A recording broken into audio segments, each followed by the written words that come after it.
Hey folks, welcome to the Vinson Voice, a weekly television show where we talk to you what's going on in and around your Carl Vinson VA Medical Center. I'm your host, Greg Swartz, and let's get down to it.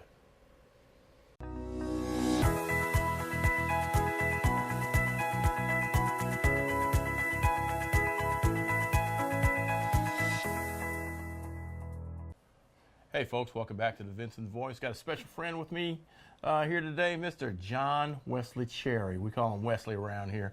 I think the community in Dublin calls him John still. Yeah, John Waters. John It's Waters. his name that I go by in Dublin. God, wow. Yeah. Is it like an alias or something? Yeah. No, it's something that dealing with the family. It's yeah. You know, the grandmother was the matriarch of the family. And matter of fact, one of the ladies out here, a long-term nurse out here, Miss Sylvia, Kersey. Oh, okay. She's my godmother. Oh, wow. Yeah, Okay. and she decided to name me Wesley Key Cherry. And my grandmother told my mother before she went to the hospital to name me John. Wow. But my mom, Miss Kersey, got there and talked to her into naming me. Right. And then when I got back home, my grandmother said, no, I don't want nobody in the family to call him Wesley. He's John. So He's John. Yeah. And when I went to the first grade. Yeah. Susan Dash. Shout out to Susan Dash. Dang, man. When I went to Susan Dash back in '60, I started school in '69. Ooh, that's a long time. Man. Dang, I was only 3 years old. Yeah, and I went to Susan, the old Oconee. Yeah. That was my passion to go to Oconee High School. Okay. But they bussed us out to Dublin High, and I went out there in '78 was my first year at Dublin High. And became a legend. Yeah. I hear you, man. Yeah, I got beat up all the time in school, man. My bully was Mr. Tommy King. You know? Oh, wow. Yeah. Tommy King was one of my bullies, but he was also my friend and stuff. Yeah, he'll beat me up, but he wouldn't let nobody else beat me up. I know that. Yeah, right. he was a cool cat. He was a cool bully. Yeah. I enjoyed every minute he was on earth, man. Yeah. And he the one who, so once I got to Dublin High, and like I said, the recruiter was recruiting me ever since the 11th grade. Okay. And they came to the cafeteria. They always came every year, and they did AVAT tests for the guys that was going in. Right.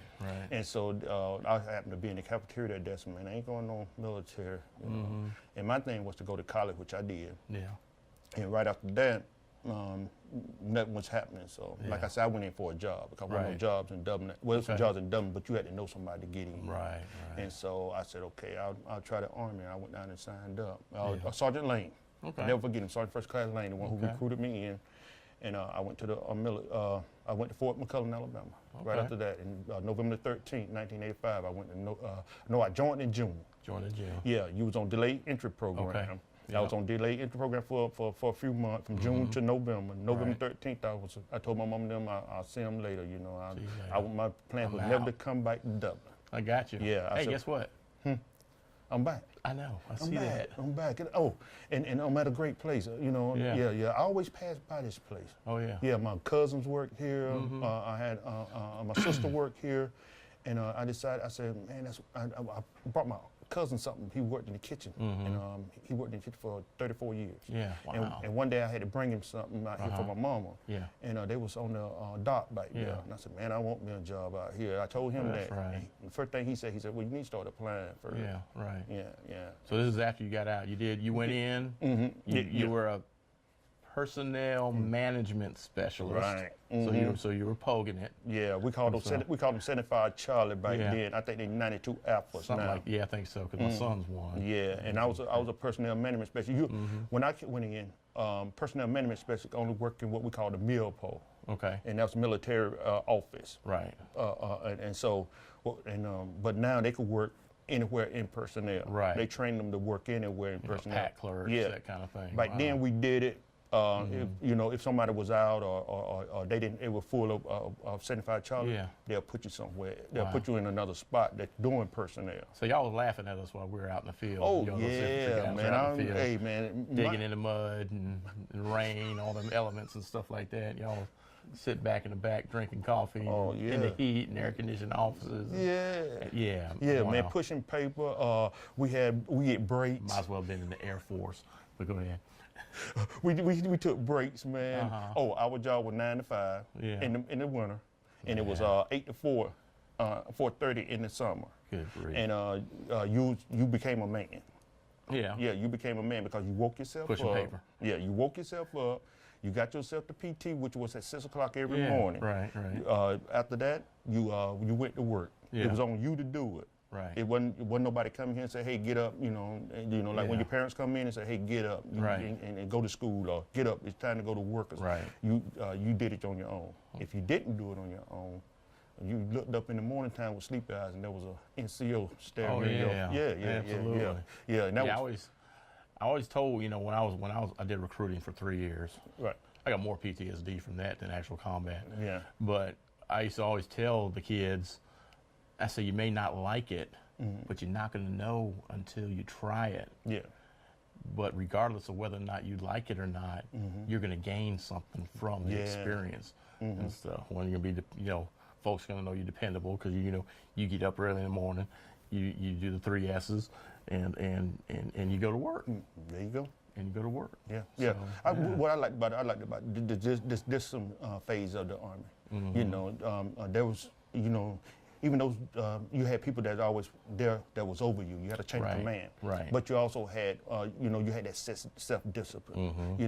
It became a routine for you. Right. Only, you probably got that one or two person that that you had to tighten up every once in a while. Oh yeah. But if you look at the soldiers today and look at the soldiers when I came through, if you once you came on that post, everybody knew that you was in the military. Right.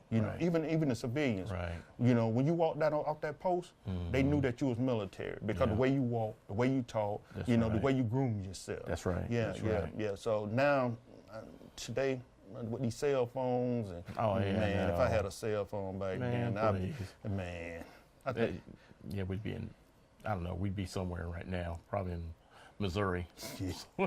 I'm sure. And I liked it all. I like my drills, man. Yeah. Even though it was a love-hate relationship with drills, absolutely. because they taught us so much. Yeah. Even though they tore us down, they built us up. Yeah. I did my first 2 miles. I did my first 2 miles at 1843. Wow. And I was proud of that, man. Yeah. I was in lunch line. I had my shoulders square, my chest stuck out. Drill Sergeant Stanton came in. He said, Cherry. He said, what you do your 2 miles in, Drill Sergeant? 1843, Drill Sergeant. He's like, what? I can walk that. I can walk that, He said, tell you what, 6 o'clock, meet me on the pad. Oh, man. We had this hill but we stayed in old World War II building, open bay. When you woke up in the morning, you saw 40 guys. Yeah, Fort Benning. Yeah, like there were 20 bunks on the right, 20 bunks on the bed stacked Harmony up. Church, Fort Benning, Georgia. Yeah, oh yeah, Fort McClellan, Alabama. Yeah, I hear you. And so, no, go ahead. And so when we had a hill that was outside the road, and I ran that hill for 30 minutes straight. Good God. And my friends they some people didn't like me, because I used to pick at them all the time. Right, Some of the guys didn't like me, but those guys, even the guys that didn't like me, they told me that they didn't like me. They brought me water. Yeah. Yeah. Wow. They were sneaking me water as I was running. Dang, man. Yeah. That's all right. Yeah, but the next time I did my 2 miles in, 14:20. Oh, yeah. Oh, yeah. Oh, yeah. Yeah, I remember those days. Oh, yeah. Couldn't do them now. I remember those days. So you did 8 years 8 years in the morning. and stuff. So what kind of places did you go to? Okay, I went to base it in Fort McClellan, Alabama. Okay. I left there and went to Fort Bend, Harrison, Indiana. Okay. Shout out to Fort Bend. Everybody need to go to Fort Bend. Closed now, isn't it? Yeah. I think. No. Is it still open? Yeah, that's the finance center up there. Okay. So anybody that get a chance to go to Fort Bend, Harrison, go. It's a beautiful place. It's small, but it's beautiful. Indianapolis. That's where I did my nice. recruiting training at. Yeah, and so I left there, and my first duty station was 1st Signal Brigade, Korea. In Korea. Okay. Yeah, I was supposed to went to the 199 PSC there, Right. but my orders reflected me back over to 1st Signal Brigade, and I was at headquarters, Right. the Lonely Private.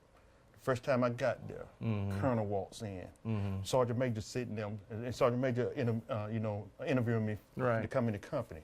Yeah. This crazy little private sat there. The Sergeant Major jumped up, it showed the Colonel respect. Yeah. I'm still sitting there. Hey, how you doing, sir? Wow. Man, Sergeant Major Gator, we called him. Okay. And when the Sergeant Major left out, when the Colonel left out, I was picking up sticks, man, on that side of the barracks. Picking up sticks. Yeah. Pushing it underneath the sea level. Korea further underneath the sea level. Every time I seen that Colonel, Yeah. I jumped to attention, jumped to parade rest, or I stood up. And you learned that. I learned it. That's right. Yeah. Wow. Great discipline. So Korea, where'd you go to after And that? after I went to Korea, oh man, I wanted to stay in Korea, but hey, Lonely Heart, Fort Polk. No, 1980, not Fort Polk. June 1987. Shout out to Fort Polk. I got a couple friends there. JROTC. Ooh, Lord, Alligator Lake. I went to Fort Polk. Yeah. They saw something in me. I was a specialist when I went to Fort Polk. They saw something in me. They wanted to make me a NCO. So that what they did was they put hard strikes on me as corporal. Okay. They gave me 5 guys to manage that I supervised at the time. All 5 of them are doing well now. Oh, that's good. I got one that's in Detroit. He retired E7. One, he's a principal in Cleveland, Ohio. Okay. He got out and went back for green and gold, as we call it. He went back to college green and gold. Kenny Jefferson, she's in Louisiana, where she was from. She got out, and she went to. She's a RN now, down in Jonesboro or Jonesville, Louisiana. Okay. Yeah, Patrick. He worked for the Social Security office in Maryland. And and Sergeant Scott he's a magistrate out in San Francisco. Okay, wow, yeah. So keeping in touch with them and stuff. That's all right. And see, that's one thing when you get in the military, you create those lifelong relationships and stuff. And it's nice to be able to keep in touch with them. Yeah, I stayed 4.5 years at Fort Polk, and like I said, I bonded a friendship with them. Even though I was their supervisor, I still bonded a friendship with them. And my motto was, hey, look at look behind and see where you came from. Yeah, you see what I'm saying? I always look back and see where you came from and where you at now. Right. And see what your progress is. I said, right. I said, always write it down. Right. Do a lot of writing. And oh man, I wish I could see Sergeant Scott now, because he had the old comic books. Oh yeah. I know they worth money. Oh wow. Man. I would like to go through his house and see the comic books that he started his comics back in '87. Yeah. Or probably before that. And he would sit in his barrack literally and read the whole comic. I think they were still under $1 then. I think they're still under $1. Yeah, inflation on got us now. Yeah. Good grief. All right. Then I left there in 2000.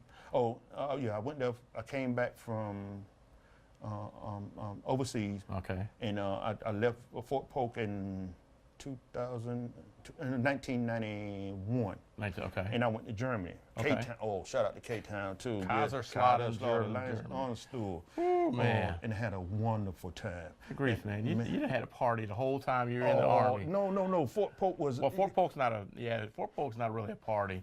Not putting Fort Polk down. If anybody ever go, that'll be fine. It's a good experience. But if you ever get to Kaiserslautern, Germany. Holy cow, K-Town. Many parties. Many parties. I think I can always remember going, but I can never remember leaving. Yeah. That's what Germany was a party, especially if you were single, boy. I tell you what, man. Yeah, that's what I always tell. I always tell people. I've always been to the real Oktoberfest.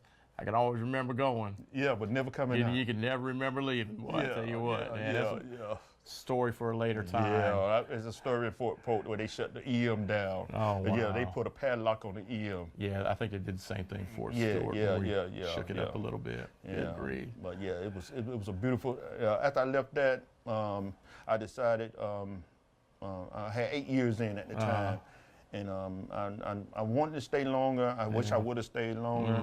I look back on it now, and that's one only regret I think I have in life is getting out the military. But really, I mean, really, it's not a regret because look where you're at now. You're here doing great things. Yeah. When I came here, you were in housekeeping. Housekeeping. They're called EMS now. Right. And stuff, and you done moved on up. Yes. You done moved on. You're back to pushing paper, man. Oh, it's wonderful. Back to pushing paper. Great. Holy cow. Great assistant chief. Yeah. Great chief. Yeah. Don't see 3 chiefs since I've been up here. Yeah. Same assistant chief, which is she's real good at what she does and stuff. Don't learn a lot from her. Okay.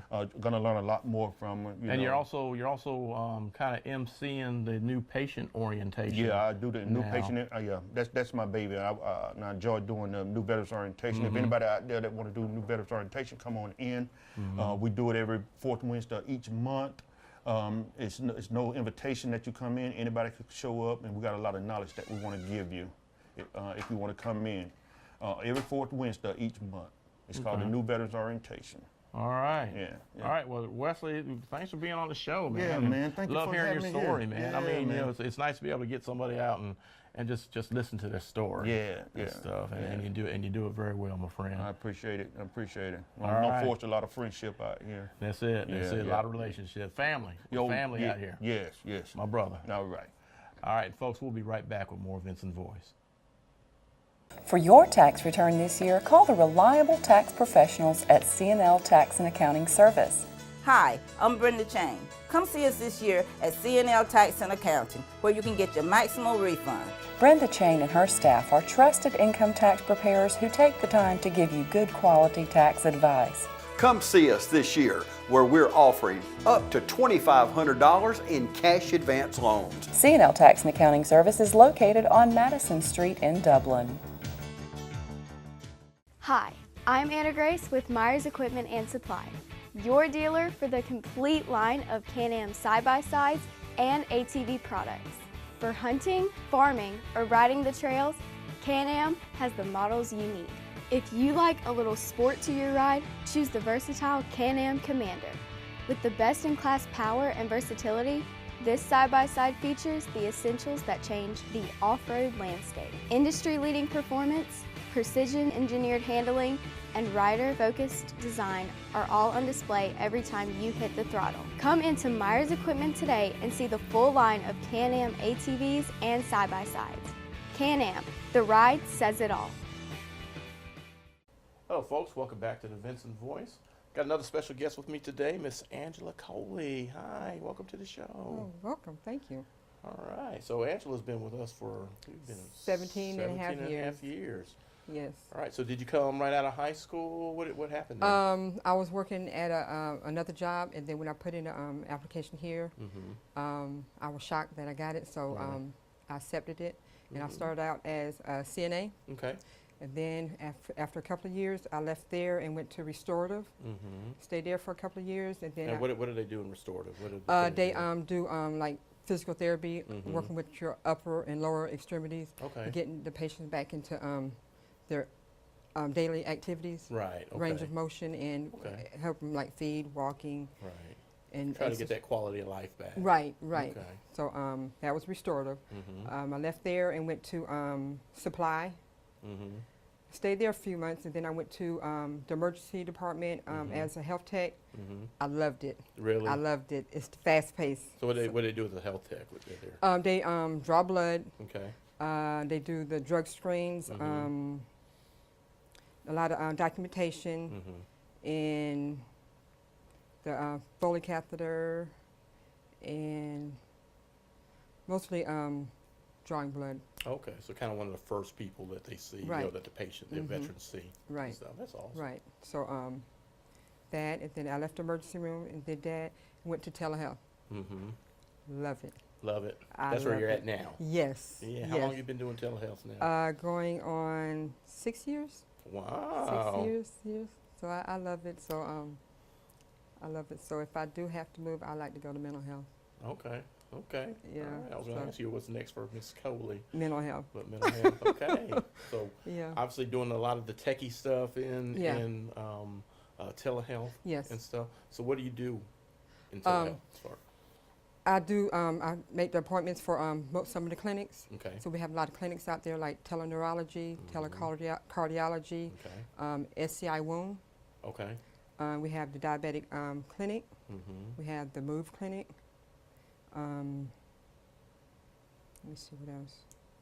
A lot of mental health mental health. Yeah, that's where the person's on, the patient, the veteran is on the other side. Right, and then the provider's on the other side. That's neat. They're not physically there, but they're still able to conduct an appointment. Right, because it saves the patient time, travel, and it's more access. They could do it from home. Some clinics you can do it from home. Right, so a lot of times you're a lot more comfortable. Right. And can open up when you're in your own environment. Right. As opposed to coming out here and you know, being around people and you know, feel like you're being, I don't know, kind of feel like you're being rushed a little bit maybe, you know, because other people that are in waiting for appointments and stuff. Right. So cool. That's awesome. And you've done a lot. You have got your hands in a lot of things. Yes, You're I have. I mean, you're on a lot of committees yes. over the years. You've been in several committees. I've seen you in leadership courses. Yes. I've also seen you in the mentoring mentoring classes. Right. Awesome. And stuff. Awesome. Yeah, the same mentoring class with you. Yes. So yeah, so that's awesome. So yeah. So you are an up and comer. Yeah. Per se, and most recently is all that hard work has paid off because you were selected as the employee of the quarter, Right. the clinical employee of the quarter. Yeah. So How did that feel? I was shocked, but it felt awesome. Yeah. So I felt good because, you know, a couple of years ago I was employee of the month and year. Okay. So that was back in 08. So it felt good. That's not a couple of years ago. That's like 8 years ago. Right. Sound like a couple to us. Right, sometimes, right. 'cause we've been here for so long. Right. Holy cow. So And an Army brat. yep, Army brat. My So- dad served 28 years in the Army. Wow. And of course you get to travel everywhere. Yes, Germany, Maryland, Detroit. Yeah. Yes, I love Germany. Wow. Oh yeah. Yeah. Yeah. Germany was the bomb. Where were you at in Germany? We first time was in Illesheim, Germany, near Okay. Nuremberg, Yes. and then recently, before he retired, was in Gießen, Germany. Okay. Yeah, I'm very familiar with Illesheim because I was stationed in Erlangen and Bamberg Okay. when I was there. So Okay. yeah. I went Wow. in 2012. I went to go see my son in Schweinfurt, Germany. That's right. Got a son In the Army, he's in Texas, and a daughter. in Fort Campbell, All right. Kentucky. So you've got 2 Army brats too Yes, now. Army strong. That's right. Ain't nothing wrong with that. Right. That's it. So you know, employee of the quarter, and you're on that committee. Yes. How did they get it by you? How It did was they, hard because when we had a meeting, Yeah. and they said it was canceled. Right. I was telling other members it was canceled, and they said it was after they just got through talking to somebody. I Right. said, yes, it's canceled. So I was going back to this other person and say, you need to let everybody know it's canceled. Yeah. Because they're not getting the word. Right. I'm passing out the word. Right. They just didn't want you in the meeting. Right, But right. you're doing the what do you call it? Good neighbor thing. and Right. Contacting people and letting me, and they're trying to vote Right, and I guess your nomination came up. right, And they're trying to vote on your nomination. So Right. obviously you can't vote on your own. right. You So know, so yeah, that was pretty. it I thought that was pretty neat especially when they did that. called my name. Mm-hmm. So I Yeah. was shocked. I was there. I saw that Did you? big old surprise look on your face. It was classic. Right. It was okay. awesome. Okay. So yeah. So what's next for Angela? I know you said mental health, but I would like to work in mental health. That would be my next move before I retire. And that's several years away. I said a few, Several.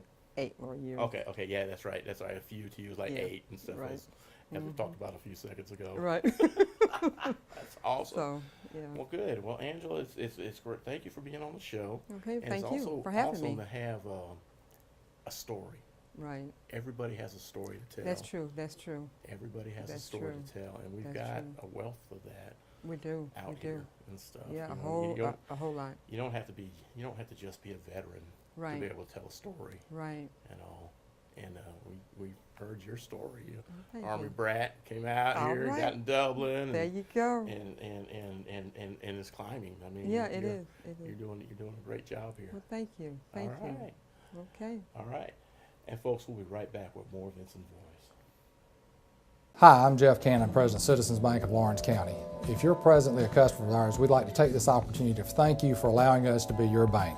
We appreciate the confidence you have placed in us and enjoy providing you with the most up-to-date banking products and services to satisfy your needs. If you're not a current customer, we would like to invite you to stop by and let us show you true community banking at its best. We concentrate on our local community, doing our part to make Dublin and Lawrence County a better place to live, work, play, and retire. We recently introduced 2 new products, eStatements and Access Now, our mobile banking app. Both of these products will help to make banking with us more convenient and will also help to provide you with a safer and more secure banking experience. So for all your banking needs, just give us a call or stop by and let us show you personal banking at its best. Citizens Bank of Lawrence County, member FDIC, and an equal housing lender.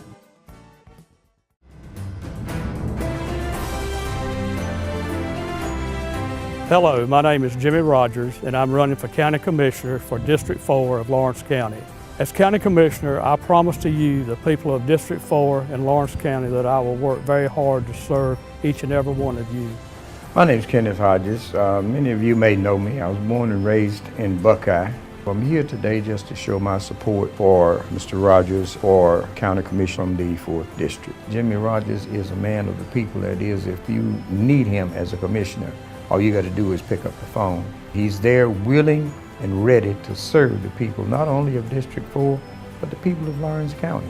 But he seems to be the kind of person that will get in and work with the other commissioners and see that the county business is taken care of in a timely and efficient manner. I just ask for your prayers, your support, and your vote, and may God bless you. Thank you.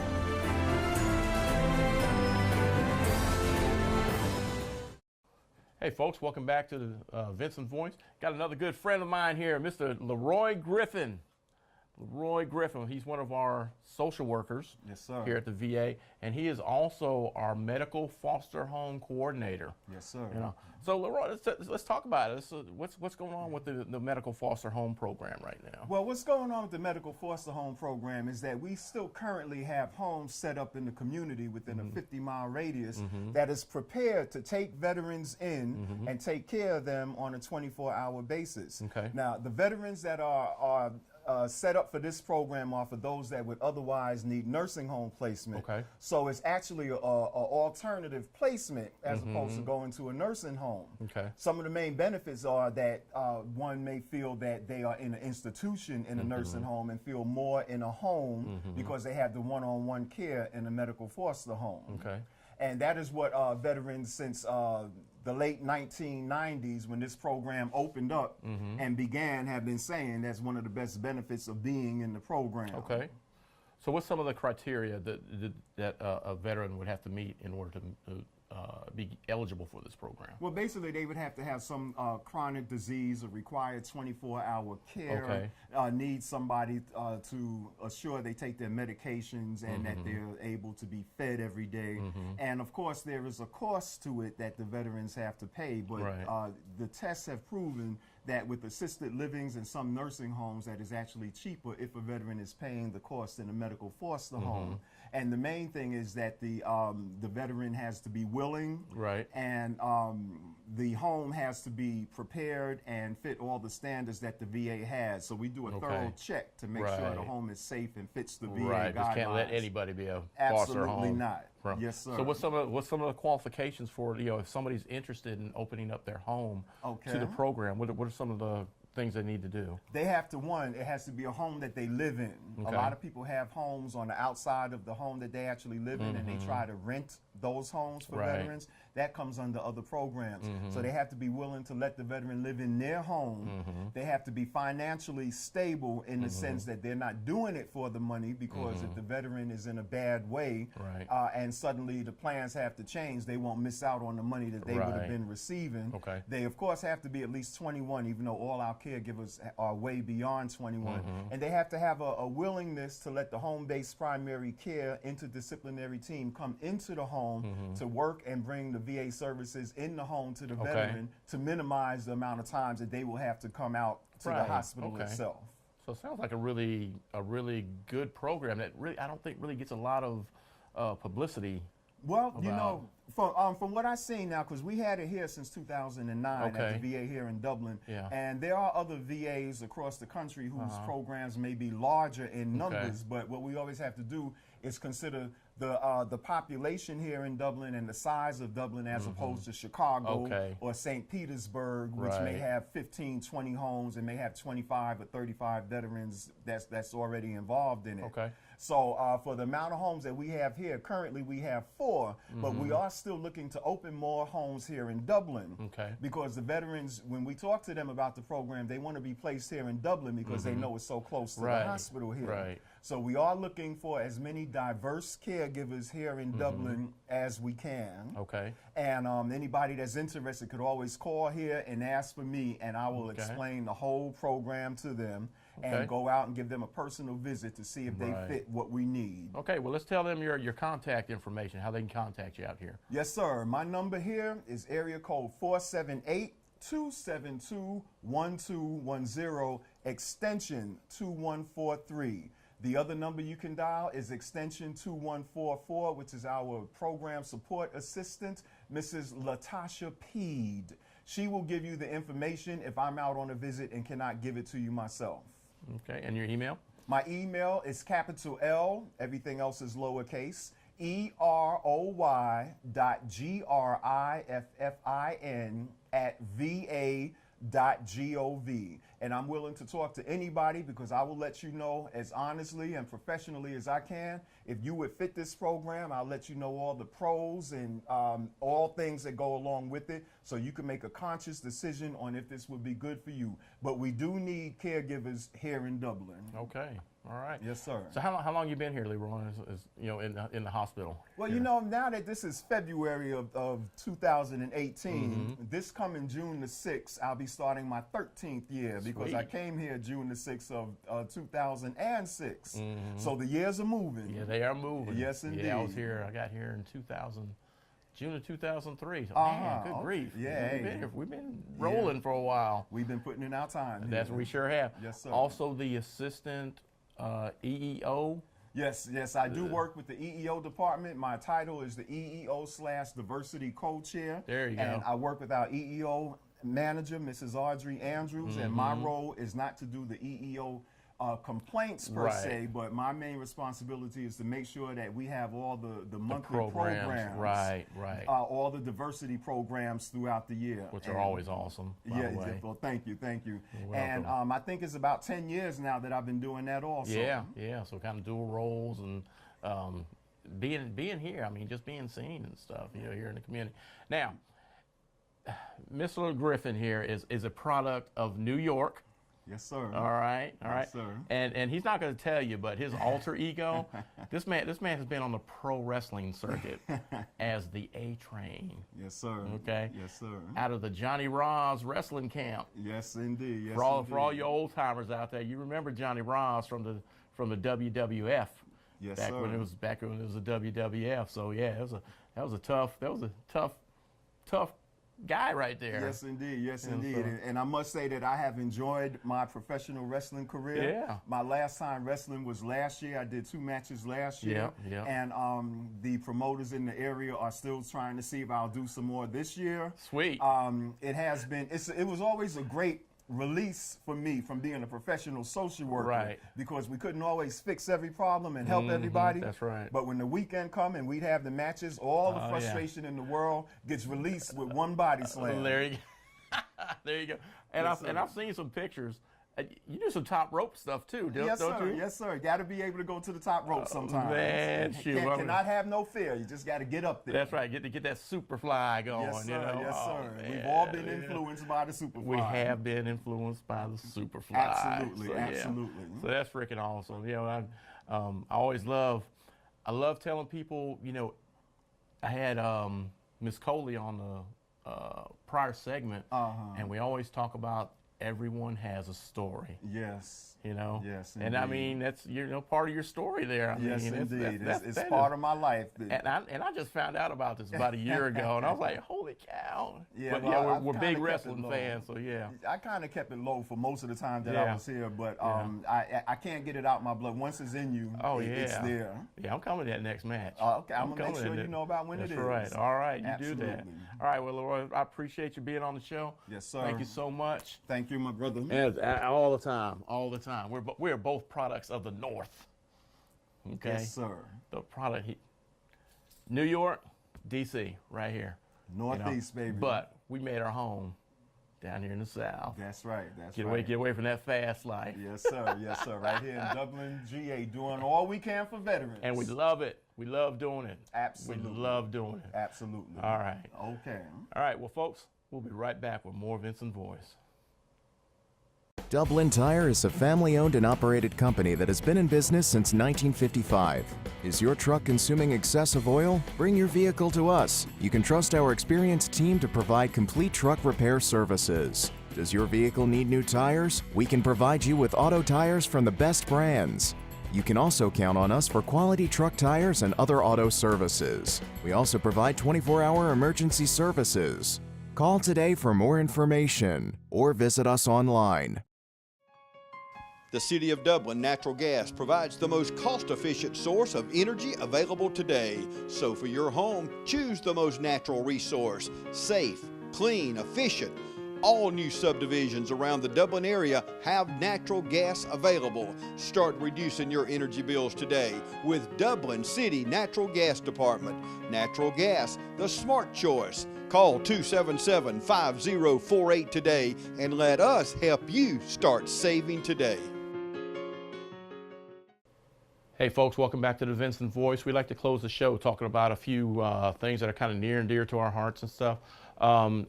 Thank you everyone for your support on social media.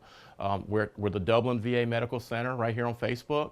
All right, we're kind of getting our Twitter feed going a little bit, a little more actively now with our new public affairs officer, Scott Whittington, and it's at Dublin, VA Dublin. Also, you know, we got our website going up and running. Also, we like to talk about veteran homelessness. 1-877-48-VET. Okay, if you know somebody that may be in a situation where they may be getting ready to lose their home, they're living in conditions that aren't really suitable for humans to live in, get them to this number right here, and we'll do our very best to get them good housing. Okay. And then also, you know, we also want to talk about our Veterans Crisis Line. Graphics right here, and then I think we press 1, all right? And then if you know anybody that may be in a life-threatening situation, or just need some help, need someone to talk to, and it's not just for veterans, it's for anybody, okay? We're going to get you the help. We're going to try to get you the help that you need. Nobody needs to be alone, okay?